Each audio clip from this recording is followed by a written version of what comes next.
Powerful people can afford to be a bit selfish, you know. My wife is a beauty and she's a manager. Quite the contrast to a high school dropout like you. Sitting in a hotel lounge, sipping tea with my wife, an old classmate named Michael appeared in front of us. It seemed there was a networking event for his wife's company at the banquet hall, and he had invited us to join. So that's it. Your wife is a manager, I said, trying to probe further. Oblivious to the real meaning behind my words, Michael boasted about his wife as if it were his own accomplishment. Well then, I guess I'll take you up on that offer, I conceded. Michael looked triumphant at having secured his position. Do you still not like peppermint candy? He asked, hoping perhaps his tastes had changed. But my prayer for a change of heart went unanswered. I've always said so, haven't I? That's something for old folks to eat. And your wife agrees. I probed further. Michael hesitated but nodded in agreement. Then consider your wife fired, I declared, unable to forgive his words. Not just for Michael's sake, but for his wife, Emily, as well. My name is Sean. The son of a French patisserie owner and its heir, I found myself working at a traditional American candy company at the age of 35. There was a reason for this distinct change in career. When I was in middle school, the shopping district where our shop was located had become desolate, and many stores were closing down. Concerned, my father decided to focus on what little business we could attract by capitalizing on a lack of cafes in the perimeter. After renovating to include an eat-in space, we saw a visible increase in customers. Just when we thought we had found our footing, an unforeseen change occurred that year. Until then, there was only one confectionery shop in the local station building, but the building was reopening, with a floor dedicated solely to confectionaries. Our customers were swiftly drawn away. All that was left was the debt from the renovation.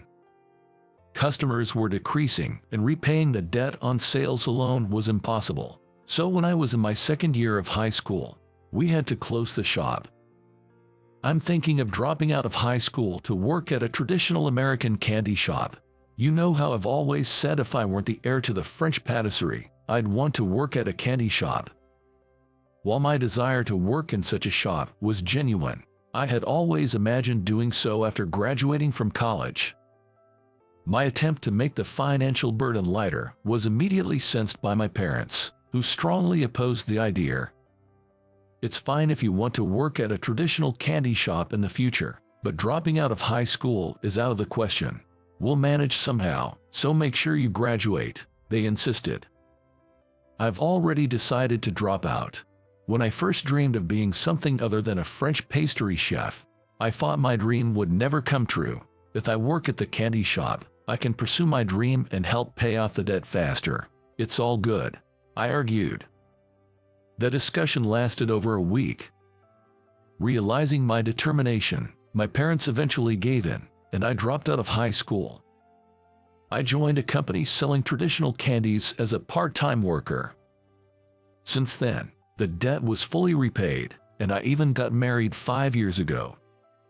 I have no regrets about the path I've chosen. The man who inspired me to dream of working in a candy shop reappeared in my life when everything was going smoothly. As my wife, Annie, and I enjoyed tea in a hotel lounge, a man approached us. Sean, right. Long time no see. He greeted me so warmly Annie must have thought he was a close friend. She greeted him with a smile. It's been a while, Michael. It must be almost 20 years since your shop went under. Are you sure a poor guy like you can afford tea in such a fancy hotel lounge? Did you check how much it costs per cup? I had hoped he'd grown a bit as an adult, but it seemed his mentality hadn't changed since middle school. Just like I declared, I'm now living the dream as a full-time homemaker. I can afford to come to this lounge every week. It's quite satisfying to see the guy who used to lecture me pompously lose everything, unable to even graduate high school. Michael's family owned a traditional candy shop in the same shopping district. His store's peppermint candies were my favorite, and despite being the son of a French patisserie owner, I had fallen in love with traditional American candies. It wasn't that I disliked French sweets, but Michael felt differently. Peppermint candies are for old people. Who would want to inherit such an outdated and unprofitable shop? I'm going to live a luxurious life as a full-time homemaker, he had declared. We were the same age and grew up in similar circumstances, becoming friends as soon as we were old enough to understand each other. However, our relationship changed in the third year of middle school when Michael made that declaration. I always envied him for being able to inherit the candy shop, so I passionately explained how wonderful peppermints were, hoping to change his mind. However, my words were not accepted, and instead of reaching an understanding, our conversation escalated into an argument. Since then, we have been at odds, never speaking to each other again. I met Annie as a regular at the shop where I work now, so she is unaware of our history. I hoped he would leave soon, but then he starts saying things. That's right, there's a party in the banquet hall downstairs. It's a networking event for my wife's company, but the food is luxurious. So I'll make a special exception to let you two in. Isn't it your wife's company's networking event? It wouldn't make sense for unrelated people to join. I pointed out, thinking it was common sense, but Michael laughed loudly. That's such a poor person's way of thinking. People in high positions can afford to be a bit selfish, you know.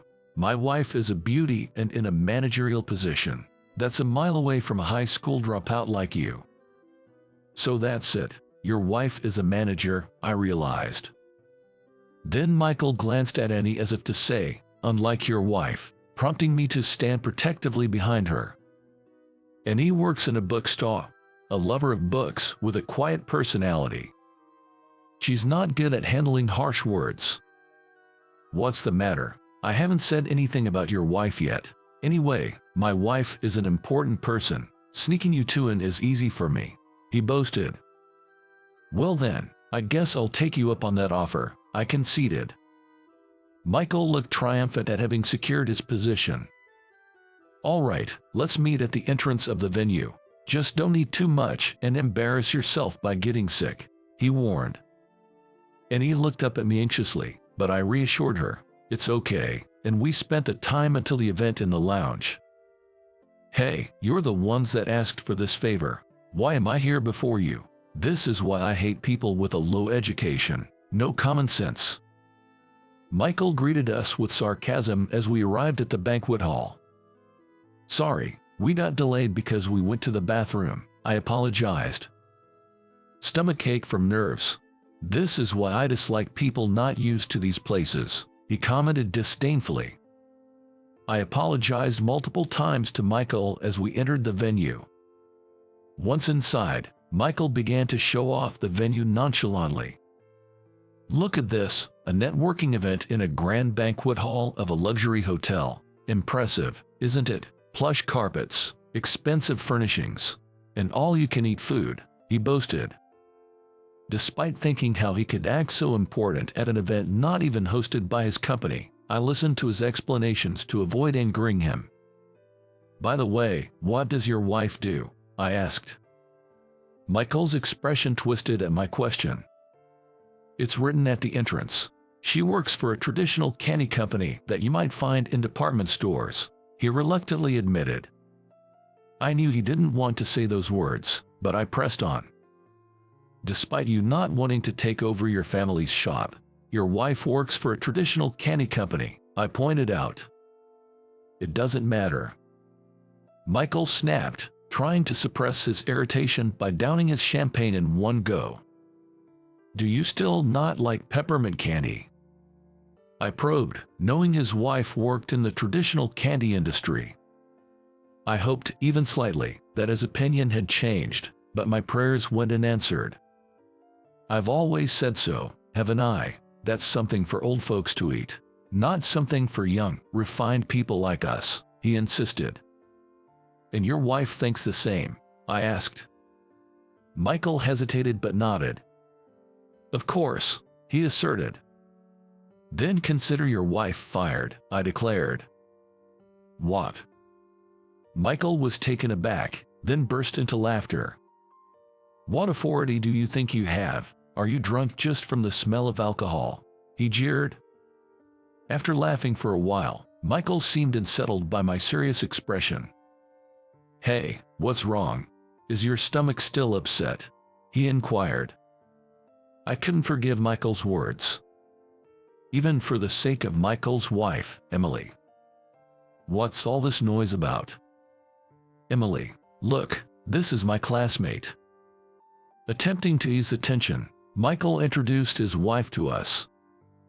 Emily looked surprised to see us, which was understandable, since we all knew each other well.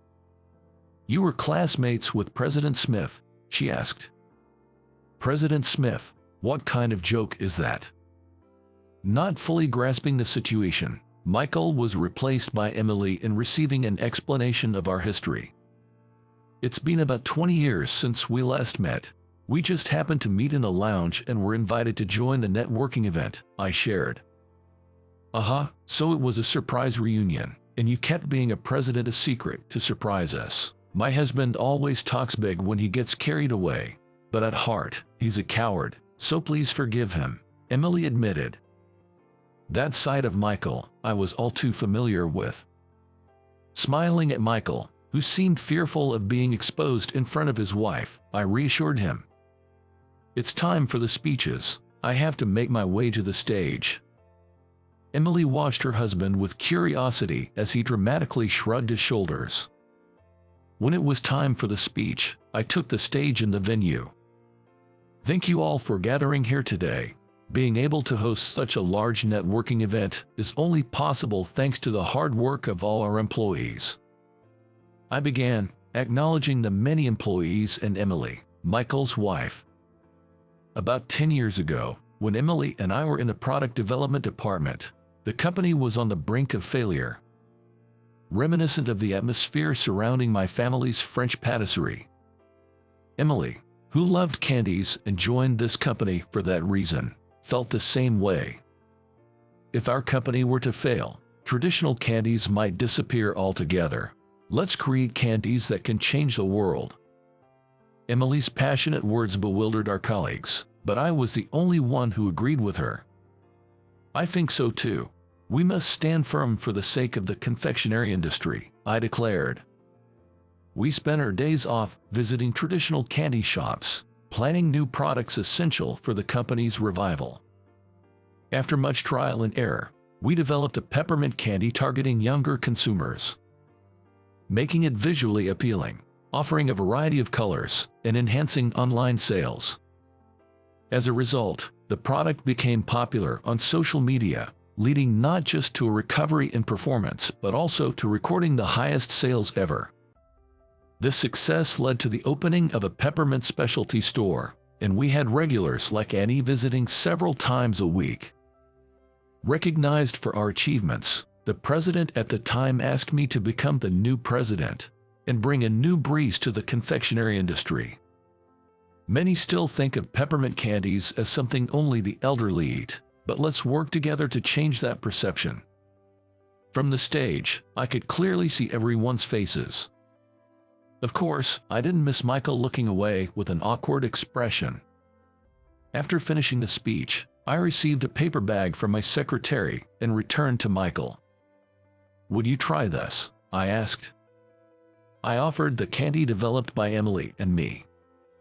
What, is this some kind of sarcasm?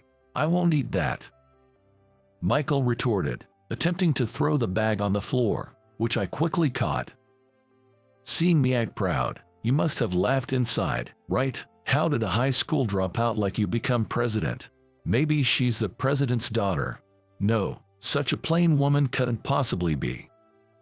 He spat out, continuing his malicious words despite Emily's presence. This candy became popular just because we made it look good, attracting young people. Don't get ahead of yourself, he added. Stop it. Emily also contributed to developing this confection, I interjected. Michael seemed unaware and hesitated for a moment, but his anger towards me probably overcame his hesitation. He didn't apologize to Emily. I've always hated peppermint candy and the idea that ours were the best in the world. Get that out of my sight, Michael demanded.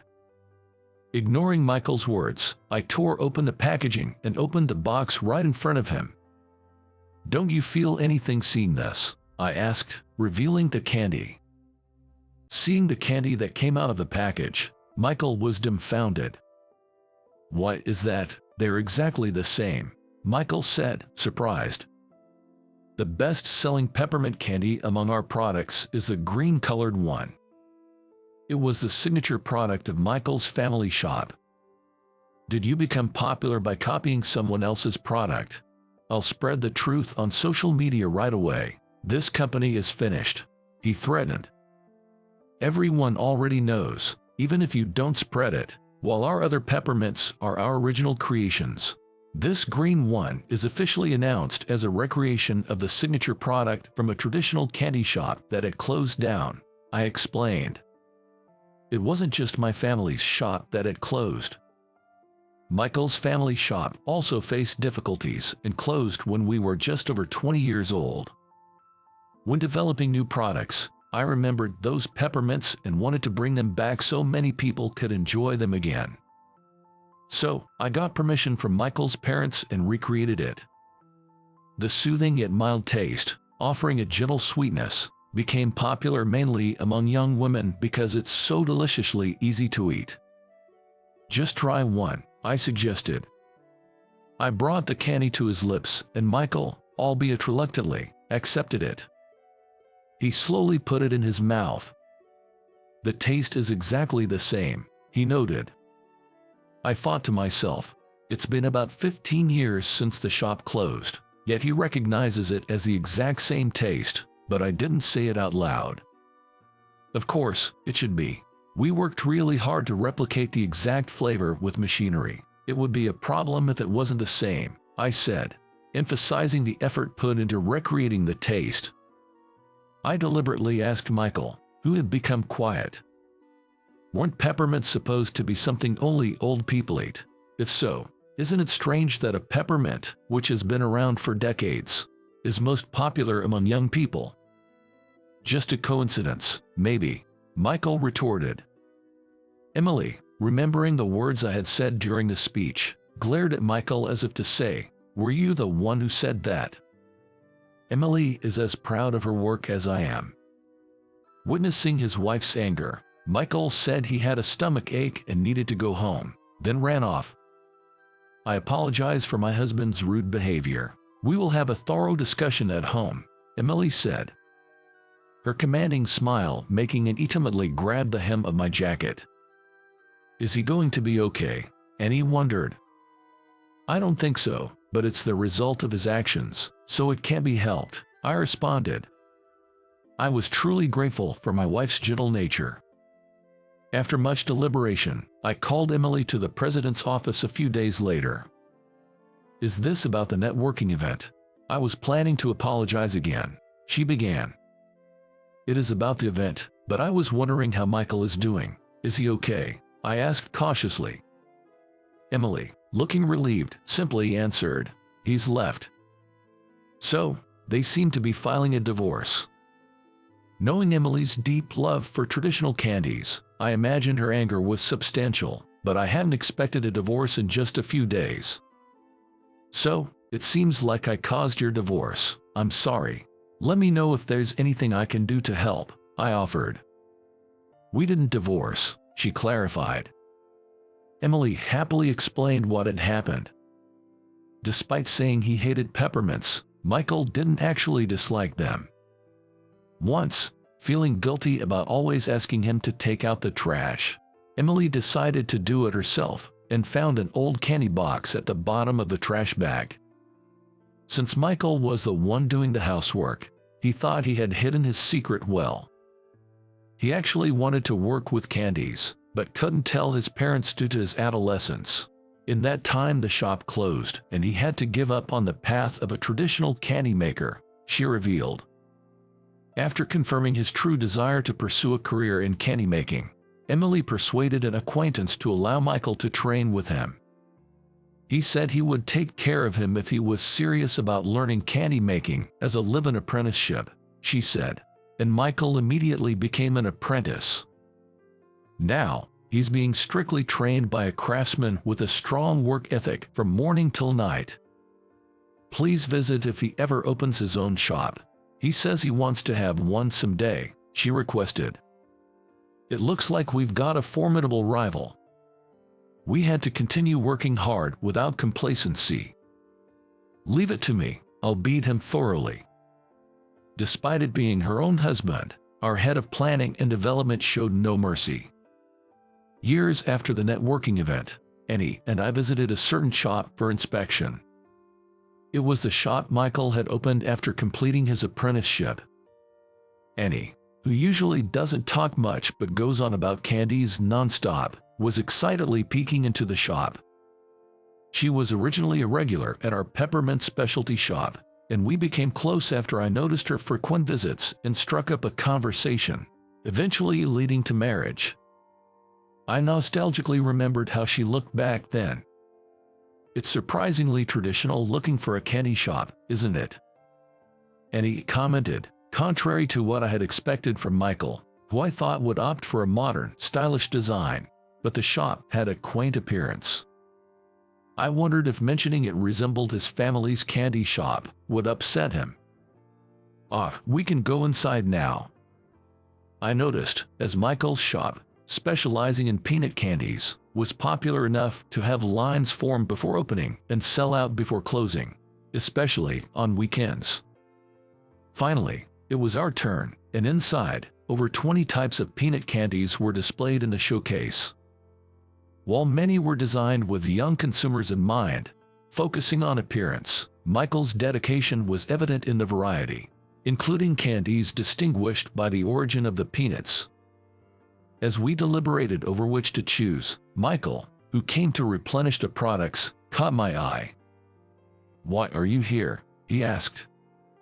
"I'm here for espionage, obviously. Be grateful I didn't bring Emily."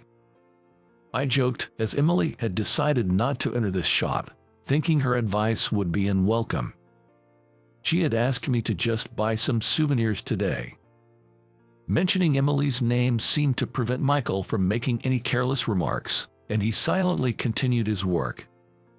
"Which do you recommend?" I inquired. "All of them, every single one, so you'll realize you can't beat us." That is a comment that would surely delight his parents if they heard it. His words brought a smile to my face.